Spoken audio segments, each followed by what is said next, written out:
It was June 6th of 2013 when an old Bavarian home went up in flames. Some would claim that they could see the outline of a person in the smoke. Could this be the spirit of a young girl from nearly 40 years ago? A girl who many believed was possessed by up to 7 demons and who both lived and died in the same building. Let's look at what once took place in the now destroyed property in this episode of the infographic show, The Exorcism of Anneliese Michel. Anneliese Michel was born in West Germany in September of 1952 to a middle-class family who lived in a white house with green window frames. She had 3 younger siblings, all girls. Her parents were Roman Catholics and she was raised religiously, attending Mass each and every week. However, her seemingly normal albeit strict upbringing veered off course when she turned 16. This was when she had a sudden and debilitating seizure and was diagnosed as having temporal lobe epilepsy, or TLE. The condition causes seizures that last between 1 and 2 minutes. It's possible for those diagnosed with this disorder to remain fully conscious. They'll have hallucinations of the senses, visual distortions, dissociation, déjà vu, amnesia, anxiety, and other strong emotions.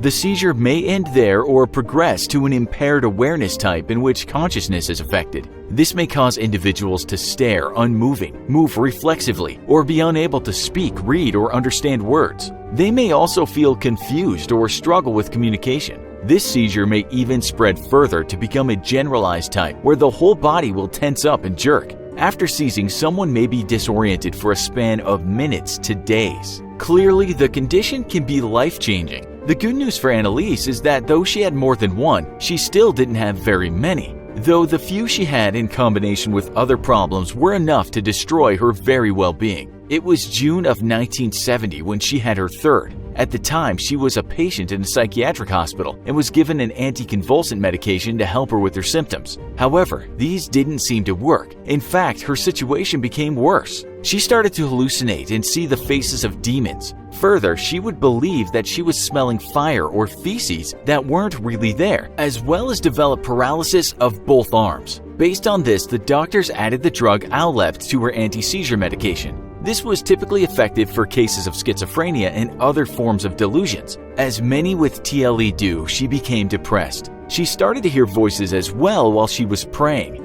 These would taunt her and say she was damned and destined for hell. Despite the doctor's best efforts, by 1973, her mental health only continued to grow worse. She also became more and more depressed. After years of medications and treatments and without any improvements, she considered an alternate prognosis that required an entirely different form of intervention. She believed that she was possessed by demons and could only be saved through exorcism. The reason she believed she was possessed was because her mother had had a child before marriage, and so the curse for her infidelity had been passed on to her. The illegitimate child was seemingly cursed too, as she died while undergoing surgery in 1956. Others supported this idea. A family friend was convinced of Anneliese's possession once she visited her and displayed oddly religiously intolerant behavior. This included the refusal to walk by a crucifix or drink any holy water from a spring. In fact, she couldn't even enter the shrine that the spring was in, as she had the sensation that the ground was burning under her feet.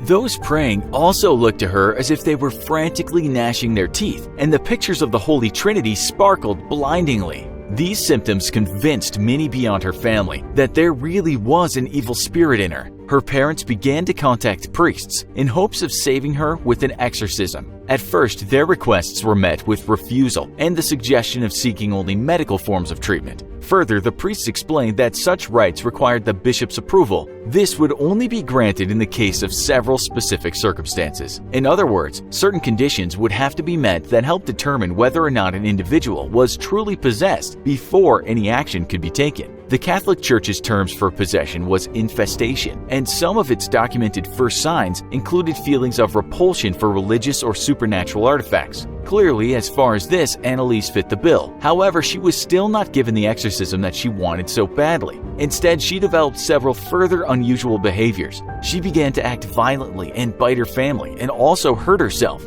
Further, she started to consume her own urine, as well as flies, spiders, and coal. Rumors are that she even bit off and swallowed the head of a bird and went under a table and barked for days. Not very surprisingly, considering what she ate, she would have periods of diarrhea and vomiting. She believed that all of this was due to her past wrongs and began sleeping on the hard stone floor as a self-imposed punishment. Her situation was becoming quite desperate. In late 1973, she began the medication Tegretol, meant to stabilize her emotions as well as prevent her seizures. Like before with the other drugs, it did little to help. Ernst Alt, a pastor, ended up contacting Bishop Josef Stangl on Anneliese's behalf in support of an exorcism. His support was based upon his observations of her, in which he concluded that she didn't seem like an epileptic and had never, as far as he'd noticed, had a seizure. Instead, he believed her symptoms were due to the work of demons. Finally, in 1975, the bishop gave his approval to the Michels family's third request for an exorcism. The procedure was to be performed by priest Arnold Renz, and he was to do it in complete secrecy. The first session took place in September of 1975. 66 further sessions would follow, up to twice weekly for 4 hours each, and over the span of around 10 months. These would consist of Father Renz and Pastor Alt moving crucifixes back and forth, burning incense, and chanting prayers. Then Anneliese would scream for hours in unreal and primal sounds. It seemed to be working when the many demons within her vanished except for one.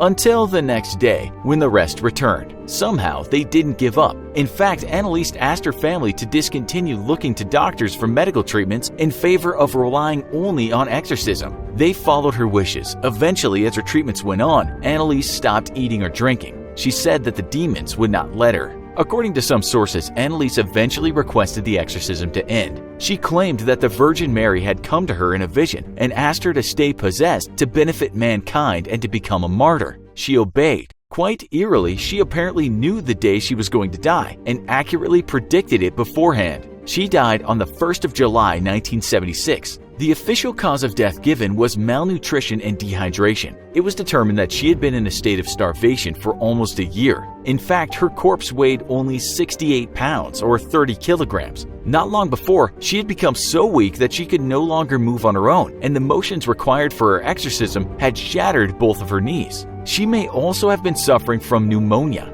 She told her exorcist to beg for absolution, and her mother that she was afraid. Those were the last words she would say. She was only 23 when she died. Her parents and the priests involved were prosecuted and accused of negligent homicide upon her passing. It was suggested that an intervention could have saved her life at any point up until days before she ultimately died, such as through force feeding. Doctors gave testimony that Anneliese was not possessed, but her symptoms were only because of her epileptic episodes mixed with her religious beliefs. Some experts suggested that she had a very severe case of schizophrenia. However, it was revealed that at least one such doctor had told Anneliese that there was no type of medicine that could fight the devil, destroying his credibility. As proof of her possession, tapes were played in court of the exorcism sessions, in which Anneliese spoke in different voices as if demons were arguing. These evil spirits claimed to be Nero, Hitler, Judas Iscariot, Cain, and Lucifer. In other words, her body was not just possessed by one demon, but many, and at certain times this was up to 7. She would also speak in various languages, such as Aramaic, Latin, and Greek. Ultimately, those directly involved believed that the exorcism had been successful, as these strange voices ended right before her death.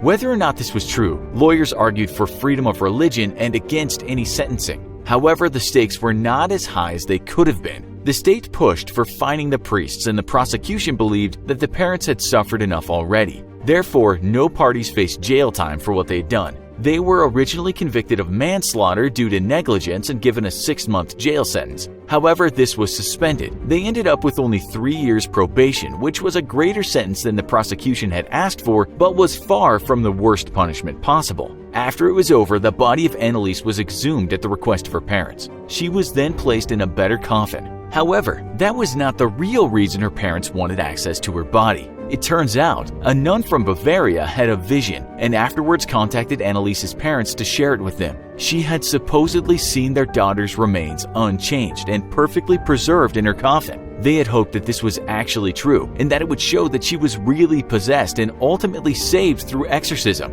Her body, however, as any other body would do, had begun to decompose with time. Despite this finding, interest in her case continued. Her grave even became a revered site where many visited on a pilgrimage. Then the buses came, stuffed door to door with tourists who were eager to see where Anneliese had lived, her grave, and the chapel erected in her memory. These people who had a fascination with the case came by in droves and quite overwhelmed the small Bavarian city. The church was dealt a blow through the negative publicity. It did eventually have a change of opinion and state that she was likely mentally ill and not possessed, but damage had already been done. The rate of exorcisms declined. This likely won't change anytime soon. As recently as 1999, the new pope made the rules governing exorcisms tougher and approval much harder to get. But were they ultimately right, or were they wrong after all? It may just be a coincidence, but in May of 2013, the garage of the chapel built for Anneliese burnt down. While a faulty light was found nearby, a police spokesman later claimed that that would be a very odd and atypical way to start a fire. Then, 3 weeks later, the home in which she both lived and died was engulfed in flames.